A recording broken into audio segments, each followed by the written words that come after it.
કેમ છો બાળ મિત્રો? મજામાં છો ને?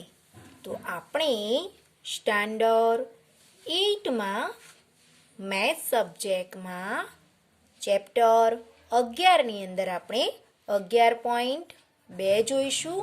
બાળ મિત્રો, તેની અંદર આપણે દાખલા નંબર 7, કોઈ મકાનના ભોંયતળિયામાં સમબાજુ ચતુષ્કોણ આકારની 3000 લાદીઓ લગાડેલ છે. જો બાળ મિત્રો, અહીંયા શું કહ્યું છે આપણને? એક ભોંયતળિયું છે, પણ કેવું છે ભોંયતળિયું? બરાબર, એ ભોંયતળિયું જે છે એની અંદર લાદી બેસાડી છે, ટાઇલ્સ. કેવી છે? પણ સમબાજુ ચતુષ્કોણ, એટલે જેની ચારે બાજુઓ સરખી છે એવી સમબાજુ ચતુષ્કોણ આકારની કેટલી લાદીઓ? 3000 લાદીઓ લગાડેલ છે. આ લાદીના વિકર્ણની લંબાઈ 45 સેમી અને 30 સેમી છે. એટલે એક વિકર્ણની લંબાઈ 45 સેમી છે અને બીજા વિકર્ણની લંબાઈ 30 સેમી છે. હવે 1 ચોરસ મીટર લાદી ઘસવાનો ખર્ચ 4 રૂપિયા હોય તો સમગ્ર ભોંયતળિયાની લાદી ઘસાવવા માટે કેટલો ખર્ચ થશે? જો બાળ મિત્રો, હવે 3000 લાદીઓ લગાડેલ છે, બરાબર. તો અહીંયા એક લાદીનું આપ્યું છે કે લંબાઈ 45 સેમી અને 30 સેમી. એટલે પહેલાં તો આપણે એક લાદીનું ક્ષેત્રફળ, કે લાદી કેટલી જગ્યા રોકે છે, એટલે આપણે એક લાદીનું ક્ષેત્રફળ શોધવું પડશે, બરાબર. હવે અહીંયા સમબાજુ ચતુષ્કોણની લાદી છે, બરાબર, એટલે એની લંબાઈ લખીશું, બરાબર. તો સમબાજુ ચતુષ્કોણ લાદી છે તેના વિકર્ણોની, બરાબર. સમબાજુ ચતુષ્કોણ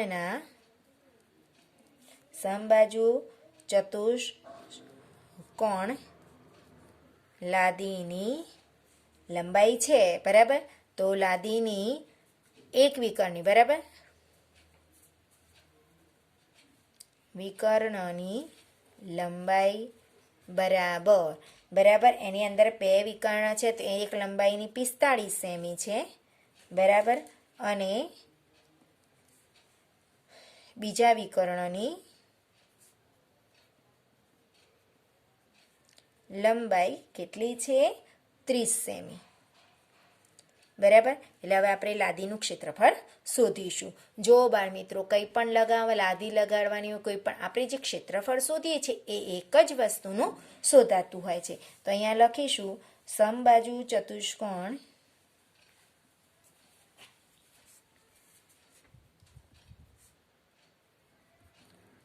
લાદીનું ક્ષેત્રફળ બરાબર, એનું સૂત્ર શું આવશે બાળ મિત્રો? 1/2 ગુણ્યા 2 વિકર્ણોનો ગુણાકાર, બરાબર. 2 વિકર્ણોનો ગુણાકાર. હવે અહીંયા આપણે 2 વિકર્ણોનો ગુણાકાર કરીશું. આપણે એક વિકર્ણો 45 સેમી છે અને બીજા વિકર્ણ 30 સેમી છે. એટલે અહીંયા આપણે લખીશું 1/2 ગુણ્યા 45 ગુણ્યા 30, બરાબર. 15 દુ 30, તમને ડાયરેક્ટ ઉડાડતા ફાવી જશે. હવે જુઓ, 45 એકા 45 ગુણ્યા 15, બરાબર. હવે તમારે 45 ગુણ્યા 15 કરવાના છે, બરાબર. તો અહીંયા આપણે 45 ગુણ્યા 15 કરીશું. બે સંખ્યા છે એટલે આપણે 0 મૂકીશું. 1 5 5, 4 એકા 4, 5 5 25, વધી પડી 2, 4 5 20, 20 ને 2 22, એટલે 5, 5 ને 2 7, 4 ને 2 6, એટલે કેટલા આવ્યા? 675. એટલે અહીંયા લખીશું આપણે 675. હવે ક્ષેત્રફળ શોધીએ છીએ એટલે અહીંયા આપણે શું લખીશું બાળ મિત્રો? Semi square. ચોરસ સેમી લખો અથવા સેમી સ્ક્વેર, બરાબર. આપણે હવે એનસીઈઆરટી પ્રમાણે શું લખીશું? Semi square. એટલે હવે એક લાદીનું ક્ષેત્રફળ મળી ગયું. એવી આપણે કેટલી લાદીઓ લગાડી છે બાળ મિત્રો? 3000. એટલે ભોંયતળિયું કેટલું છે, બરાબર, લાંબુ, એ આપણે શોધવા માટે એવી 3000 લાદી, બરાબર, લગાવવાની આપણે કેટલી જગ્યા છે એ આપણે શોધીશું. એટલે ભોંયતળિયાનું ક્ષેત્રફળ આપણને મળી જશે. તો અહીંયા લાદી કુલ કેટલી કીધી છે? 3. તો અહીંયા લખીશું ભોંયતળિયાનું ક્ષેત્રફળ બરાબર કેટલી લાદી છે? કુલ 3000. કેટલી? 3000. તો અહીંયા લખીશું એક લાદીનું ક્ષેત્રફળ ગુણ્યા શું લખીશું? કુલ લાદી. બરાબર. હવે એક લાદીનું ક્ષેત્રફળ 675 આવ્યું અને કુલ કેટલી લાદી છે? 3000. બરાબર. હવે 675 પહેલાં આપણે 3 જોડે ગુણાકાર કરી દઈશું. 675 ગુણ્યા 3. 3 પંચા 15 વધી પડી 1. 7 તારી 21. 21ની અંદર 1 ઉમેરી એટલે 22 નો બગડો વધી પડી 2. 6 તારી 18. 18ની અંદર 2 ઉમેરી એટલે 20. એટલે કેટલા આવ્યા? 2025. બરાબર. હવે અહીંયા 2025 અને આ 1 2 3 શૂન્ય 1 2 અને 3. બરાબર. 3 જોડે ગુણાકાર કર્યો. હવે 3000ની જે અહીં 3 શૂન્ય છે મૂકી. હવે આપણે ક્ષેત્રફળ તો શેમાં છે બાળ મિત્રો? સેમીમાં છે. એટલે અહીંયા લખીશું આપણે સેમી સ્ક્વેર. બરાબર. એટલે આપણે લાદીનું પણ ક્ષેત્રફળ મળી ગયું, ભોંયતળિયાનું પણ મળી ગયું. હવે શું કહે છે? 1 ચોરસ મીટર. હવે અહીંયા આપણને ખર્ચ આપે છે. શેમાં આપે છે બાળ મિત્રો? ચોરસ મીટર પ્રમાણે આપે છે. અહીંયા આપણી જોડે ભોંયતળિયાનું ક્ષેત્રફળ શેમાં છે? સેમી સ્ક્વેરમાં છે. એટલે આપણે અહીંયા પહેલાં શું કરીશું? આ જે ક્ષેત્રફળ સેમી સ્ક્વેરમાં છે એને આપણે મીટર સ્ક્વેરમાં ફેરવીશું. બરાબર. તો અહીંયા લખીશું હવે લાદી ઘસવાનો ખર્ચ મીટર સ્ક્વેરમાં આપેલો છે, તેથી આપણે 20,25,000 સેમી સ્ક્વેરને મીટર સ્ક્વેરમાં ફેરવીશું. બરાબર. હવે આપણે એને મીટર સ્ક્વેરમાં ફેરવીશું. ઓકે. હવે આપણે તેને મીટર સ્ક્વેરમાં ફેરવવાનું છે. બરાબર. તો 1 મીટર બરાબર 100 સેમી છે. આપણે સેમીને શેમાં ફેરવવાનું છે? મીટરમાં. શેમાં ફેરવવાનું છે? મીટરમાં ફેરવવાનું છે. બરાબર. તો 1 મીટર બરાબર આપણે કેટલા થાય ભાઈ? તો તમને ખબર છે 1 મીટર બરાબર 100 સેમી થાય. કેટલા સેમી થાય? 100 સેમી થાય. તો આપણે તો મીટર સ્ક્વેરમાં ફેરવવાનું છે. એટલે 1 મીટર સ્ક્વેર માટે 1 મીટર સ્ક્વેર બરાબર કેટલી વાર? 1 મીટર બરાબર 100 કરો તો અહીંયા તો મીટર સ્ક્વેર છે એટલે તમારે 100 કેટલી વાર કરવા પડશે? 2 વાર. બરાબર. તો 100 2 વખત લખીએ ત્યારે 100 સેમી સ્ક્વેર થાય. એટલે કેટલા થશે? 1 એકા 1 1 2 3 4. એટલે 100 ગુણ્યા 100 કરીએ એટલે 10,000 આપણે સેમી સ્ક્વેર થાય. શું થશે? 10,000 સેમી સ્ક્વેર થાય. હવે આપણે શું કરીશું? હવે આ સેમી જે સ્ક્વેર આવી ગયા છે બરાબર, એ સેમી સ્ક્વેરને આપણે મીટરમાં ફેરવવાના છે. બરાબર. તો આ 10,000 સેમી સ્ક્વેર થાય. 1 મીટર સ્ક્વેર બરાબર આટલા સેમી સ્ક્વેર થાય. તો અહીંયા આપણે લખીશું 10,000 સેમી સ્ક્વેર બરાબર 1 મીટર સ્ક્વેર થાય. તો 20,25,000 સેમી સ્ક્વેર બરાબર કેટલા મીટર? બરાબર. એ રીતે તમે લખી શકો છો.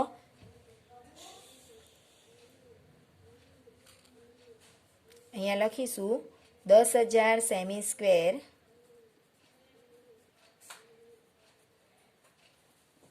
બરાબર 1 મીટર સ્ક્વેર માટે 20,25,000 સેમી સ્ક્વેર બરાબર કેટલા?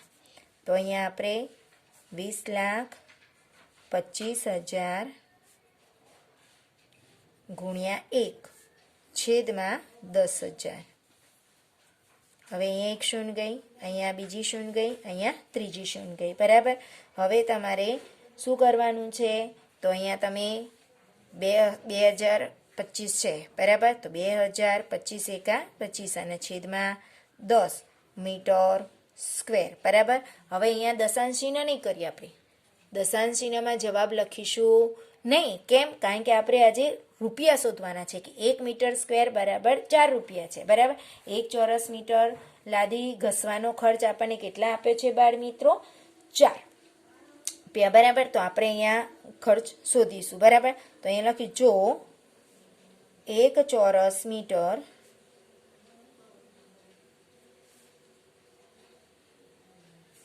લાદી ઘસવાનો ખર્ચ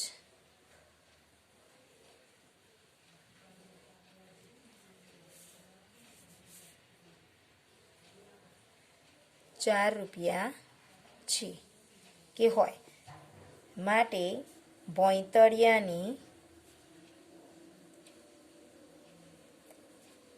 લાદી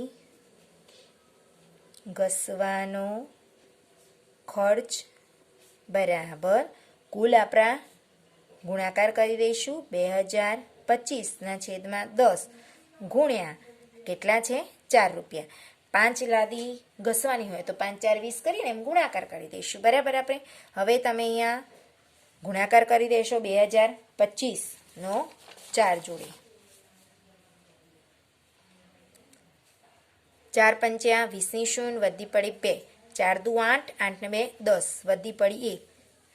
4 ના 0 જોડે ગુણાકાર કરીશું એટલે શૂન્ય આવશે અને વધી ઉમેરી 1, 4 દુ 8 એટલે કેટલા આવ્યા? 8100. તો અહીંયા લખીશું આપણે 8100 અને છેદમાં આપણી જોડે 10 છે એટલે અહીં શૂન્ય શૂન્ય ઉડી ગયા એટલે કેટલા આવ્યા? 810 રૂપિયા. બરાબર, એટલે આપણે કેટલો ખર્ચ થયો? 810 રૂપિયા ખર્ચ થાય. જવાબ કરીને આપણે લખી દઈશું કે આમ ભોંયતળિયાની લાદી ઘસવાનો ખર્ચ રૂપિયા 810 થાય. બરાબર, સમજણ પડી ગઈ? પહેલાં આપણે શું કર્યું? સમબાજુ ચતુષ્કોણની વિકર્ણ, જે સમબાજુ ચતુષ્કોણના વિકર્ણો આપ્યા છે એના આધારે આપણે લાદીનું ક્ષેત્રફળ શોધી દીધું. લાદીનું ક્ષેત્રફળ શોધી દીધું. બરાબર, એનું કેટલું આવ્યું આપણું? 675. કેટલું આવ્યું? 675 સ્ક્વેર સ્ક્વેર આવ્યું. હવે ભોંયતળિયાનું ક્ષેત્રફળ પણ આપણે શોધી દીધું. 1 લાદી બરાબર 3000 હતી એટલે આપણું કેટલું આવી ગયું? તો 20,25,000 સેમી સ્ક્વેર આવે. બરાબર, હવે આપણે જે રૂપિયા આપણને જે આપ્યા છે લાદી ઘસવાની તો મીટર સ્ક્વેરમાં આપે છે એટલે આપણે આ સેમી સ્ક્વેરને મીટર સ્ક્વેરમાં, એટલે 1 મીટર હોય તો 100 સેમી થાય તો 1 મીટર સ્ક્વેર હોય તો 100 2 વાર કરવા પડે એટલે 10,000 સેમી સ્ક્વેર થઈ ગયો. હવે 10,000 સેમી સ્ક્વેર બરાબર 1 મીટર સ્ક્વેર તો આપણે 20,25,000 સેમી સ્ક્વેર બરાબર કેટલો? એટલે અહીંયા તમારો જવાબ શું આવ્યો? 2025ના છેદમાં 10 મીટર. હવે 1 મીટર સ્ક્વેરના 4 રૂપિયા છે. બરાબર, તો આપણે આ 2025ના છેદમાં 10નો ખર્ચ કેટલો? એટલે એની જોડે 4 જોડે ગુણાકાર કરી દીધા એટલે કેટલા મળ્યા? 810 રૂપિયા મળ્યા. આ રીતે બાળ મિત્રો તમારે દાખલા આગળ પણ પૂછાય છે એટલે આ વ્યવસ્થિત રીતે સમજી અને લાદીવાળો તો એક પૂછાતો જ હોય છે. બરાબર ને? હવે આપણે આગળ એક દાખલો જોઈ લઈએ. જો બાળ મિત્રો, અહીંયા આપણે દાખલા નંબર 11 જોઈ લઈએ. આકૃતિમાં બતાવેલો ફોટો ફ્રેમ, જે અહીંયા આપણે બતાવેલ ફોટો ફ્રેમ છે એની બહારની ધારનું માપ, એટલે આ જે ફોટો ફ્રેમ બતાવેલું છે એની બહારની જે ધાર છે એ 24 સેમી અને આ છે 28 સેમી છે. બરાબર, અને અંદરની ધારનું માપ, હવે અંદર જે આપી છે બરાબર એનું માપ આપ્યું છે અનુક્રમે 16 સેમી અને 20 સેમી, એટલે આ 16 સેમી છે અને આ 20 સેમી છે. હવે જો ફ્રેમના ચારે ટુકડાની જાડાઈ, આ જે છે એ ચારે ટુકડાની જાડાઈ જે છે એ કેવી છે? સરખી. બરાબર, સમાન હોય તો ફ્રેમના પ્રત્યેક ટુકડાનું ક્ષેત્રફળ શોધો. એટલે આ 1 2 3 4 એટલે A B C અને D આ ચારે ચાર ટુકડાઓનું આપણે ક્ષેત્રફળ શોધવાનું છે. હવે જુઓ આ જે છે એ વાળો બરાબર, તો તમને આ કેવું લાગે છે? તો જુઓ આ 4 બાજુઓ છે એમાંથી આપણને એક બાજુ બરાબર કેવી લાગે છે? સમાંતર. એટલે જે ચતુષ્કોણમાં એક જ બાજુઓનું માપ સમાંતર હોય એને આપણે શું કહીએ છીએ બાળ મિત્રો?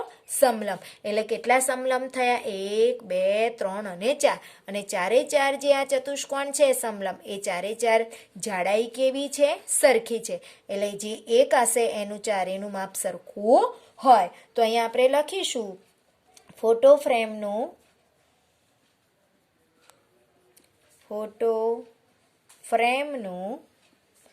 4 સમલંબ ચતુષ્કોણમાં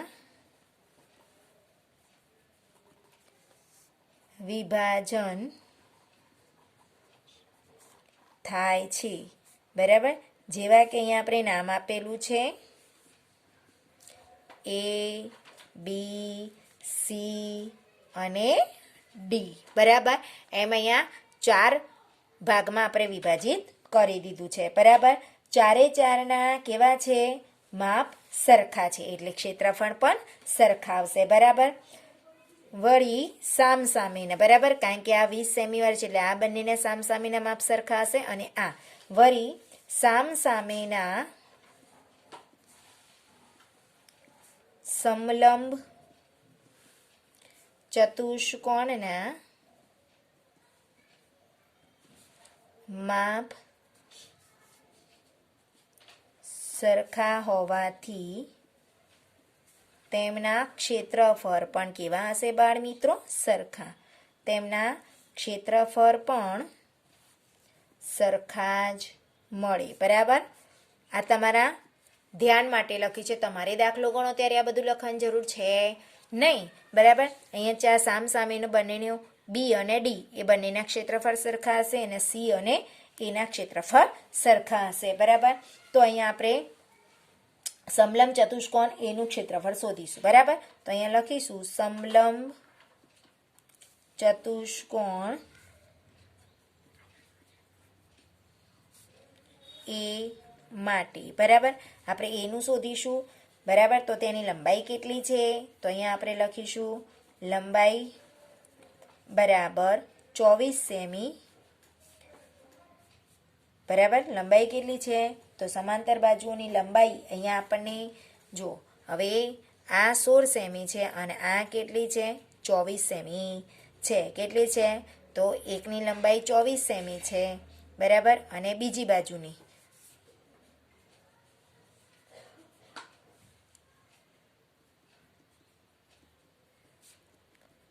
24 સેમી. બરાબર? અહીંયા લખી દઉં છું સમાંતર બે બાજુઓની લંબાઈ છે. કૌંસમાં લખ્યું છે મેં. આ સમાંતર બે બાજુઓની લંબાઈ આ 24 સેમી અને 16 સેમી છે. બરાબર? હવે તેની ઊંચાઈ કેટલી છે એ પણ આપણે શોધવી પડશે ને. આ અંતર શોધવું પડશે ને. તો અંતર કેટલું છે? તો જુઓ આમ 20 છે, આમ કેટલું છે? 20. અને આમ કેટલું છે? 28 છે. બરાબર? કેટલું છે? 28 છે. એટલે 28માંથી તમે 20 બાદ કરી નાખો. શું કરો? 28માંથી તમે 20 બાદ કરી નાખશો એટલે વધશે એ તમારે. અને બંને બાજુ અહીંયા પણ તે હોય અને ઉપર પણ, એટલે એની ઊંચાઈ શોધવી પડશે. બરાબર? ઊંચાઈ બરાબર 28 માઇનસ 20 અને 2 ભાગ છે. અહીંયા પણ રોકેલું છે ને અહીંયા પણ રોકે એટલે એને 2 વડે ભાગીશું. એટલે 8/2. 28માંથી 20 જાય એટલે 8.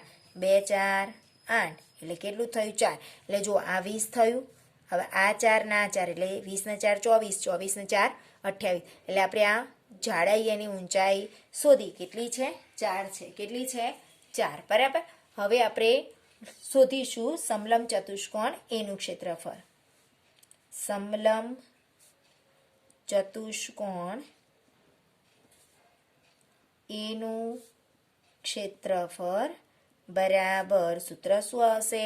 1/2 ગુણ્યા સમાંતર બાજુઓનો સરવાળો. બરાબર? શું લખીશું? સમાંતર બાજુઓનો સરવાળો ગુણ્યા સમાંતર બાજુઓ વચ્ચેનું લંબ અંતર. બરાબર? સૂત્ર અહીંયા ધ્યાન રાખજો. સમલંબ ચતુષ્કોણનું ક્ષેત્રફળ બરાબર 1/2 ગુણ્યા સમાંતર બાજુઓનો બાનો સરવાળો ગુણ્યા સમાંતર બાજુઓ વચ્ચેનું લંબ અંતર. 1/2 ગુણ્યા, હવે સરવાળો કરવાનો. કઈ બે બાજુઓ છે તમારી? 24 બરાબર. એક લંબાઈ કેટલી છે? 24 છે અને અહીંયા તમારી કેટલી છે? 16 છે બરાબર. એક 24 છે અને એક બીજી 16 છે. આ 24 અને આ તમારી 16 બરાબર. એટલે એ બંનેનો સરવાળો કરીશું. 16 પ્લસ 24. હવે અંતર કેટલું છે તમારું? ઊંચાઈ 4 છે બરાબર. એટલે આપણે ત્યાં લખી દીધું અંતર.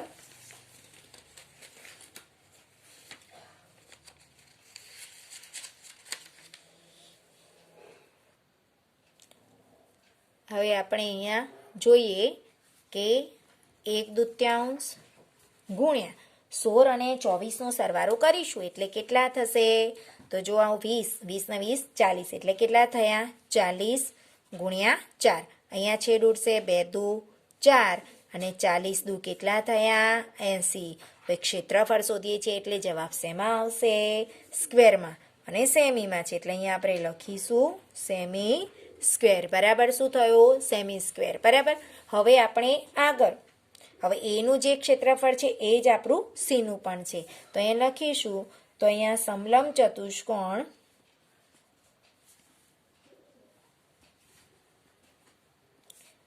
એનું ક્ષેત્રફળ 80 સેમી સ્ક્વેર માટે સમલંબ ચતુષ્કોણ બીનું સીનું શું આવશે? એ અને સી સરખા છે તો સીનું ક્ષેત્રફળ પણ 80 સેમી સ્ક્વેર થાય બરાબર. હવે આપણે બી અને ડીનું શોધવાનું. કોનું શોધવાનું છે? બી અને ડીનું. તો અહીંયા આપણે લખીશું સમલંબ ચતુષ્કોણ બી માટે બરાબર. તમે બાળમિત્રો રકમ અંદર જુઓ આકૃતિની અંદર કે એની લંબાઈ કેટલી આપી છે? સમલંબ બાજુઓની લંબાઈ, સમલંબ બાજુઓની લંબાઈ 1/28 છે બરાબર ને. કેટલી છે? 1/28 છે અને એક કેટલી છે તમારા માટે? 20. કેટલી છે? 28 અને 20 છે બરાબર. તો અહીંયા લખીશું આપણે 28 સેમી અને 20 સેમી. કેટલી છે? 20 સેમી છે. હવે તેમની તમારે શું શોધવી પડશે? ઊંચાઈ બરાબર. તો અહીંયા આપણે લખીશું તેની ઊંચાઈ બરાબર. હવે તમારે ત્યાં એક 24 છે અને એક 16 છે. શું છે?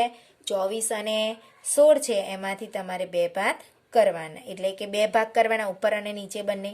એટલે 24માંથી 16 બાદ થાય. જો હું તમને આકૃતિ પણ બતાવી દઉં હજી ફરીથી. જુઓ અહીંયા આપણે જોઈએ છે આ 24 અને 16 છે બરાબર. કેટલું છે? 24 અને 16 હતું. હવે અહીંયા તમારું જુઓ આ 28 આ બી અને ડીનું છે તો આ 28 છે અને આ 20 છે. પણ આ એની આ ઊંચાઈ કેટલી છે એ તમારે માપવાની છે. તો આ કુલ આખી 12ની 24 છે તો 24 બરાબર. એમાં અહીંયા તમારે 16 બાદ કરી નાખો એટલે 24માંથી 16 બાદ કરો એટલે આ અને આ એ બંને તમારે બાદ કરવું પડે. એટલે 24માંથી 16 બાદ કરો એટલે 8 આવે અને 8ને કરો એટલે કેટલા થશે? 4 સેમી બરાબર. તો આપણે અહીંયા 24માંથી 16 બાદ કરીશું એટલે કેટલા મળ્યા? 8 અને છેદમાં 2 એટલે 2 4 8 એટલે કેટલા આવ્યા? 4 સેમી. હવે આપણે બીનું શોધીશું બરાબર. ઊંચાઈ અને લંબાઈ શું થઈ ગઈ? સમલંબ ચતુષ્કોણ બીનું ક્ષેત્રફળ બરાબર શું આવશે? 1/2 ગુણ્યા સમાંતર બાજુઓનો સરવાળો ગુણ્યા શું આવશે? સમાંતર બાજુઓ વચ્ચેનું લંબ અંતર. તો સમાંતરનું 100 લખું છું બરાબર. બાજુઓનો બા વચ્ચેનો વ લંબ અંતર. ધ્યાન રાખજો બાળ મિત્રો બરાબર. સમાંતર બાજુઓનો બા વચ્ચેનું લંબ અંતર બરાબર. હવે અહીંયા 1/2 ગુણ્યા સરવાળો તમારો કેટલો કરવાનો છે 28 અને 20નો એટલે અહીંયા લખીશું 28 પ્લસ 20 લંબ અંતર કેટલું છે ઊંચાઈ 4 હવે તમે 1/2 ગુણ્યા 28 ને 20 કરશો એટલે કેટલા થશે 48 ગુણ્યા 4 2 દુ 4 હવે તમારે 48 દુ કરવાના છે બરાબર 50 દુ 100 થાય તો 48 દુમાંથી આપણે 4 બાદ કરી દઈએ તો ડાયરેક્ટ આપણને આવડે 96 સેમી સ્ક્વેર ન આવડે તો આપણે ગુણાકાર કરીએ બરાબર ને રફમાં હવે તમને બીનું મળી ગયું એ તમારું ડીનું પણ છે બરાબર તો અહીંયા લખીશું સમલંબ ચતુષ્કોણ બીનું ક્ષેત્રફળ 96 સેમી સ્ક્વેર માટે સમલંબ ચતુષ્કોણ ડી નું ક્ષેત્રફળ 96 સેમી સ્ક્વેર થાય બરાબર જો બાળ મિત્રો આપણે 4નું શોધી લીધું એનું ક્ષેત્રફળ આપણને કેટલું મળી ગયું 80 સેમી સ્ક્વેર બરાબર બંને એ અને સીનું અને બી અને ડીનું કેટલું થયું 96 સેમી સ્ક્વેર થયું બરાબર તો અહીંયા આપણે ચારે ચાર ટુકડાઓનું ક્ષેત્રફળ શોધાઈ ગયું બરાબર જવાબ કરીને લખીશું આપણે કે ફોટો ફ્રેમના 4 ટુકડાઓનું માપ અનુક્રમે 80 semi square 96 semi square 80 semi square અને 96 સેમી સ્ક્વેર થાય બરાબર તો દરેક ટુકડાઓના આપણે ચારે ચાર ટુકડાઓના આ રીતે ક્ષેત્રફળ શોધી શકાય છે તો બાળ મિત્રો તમારે પણ નોટબુકમાં આ રીતે દાખલો ગણવાનો છે જાતે તમારે ગણતા શીખવાનો છે બરાબર થેન્ક યુ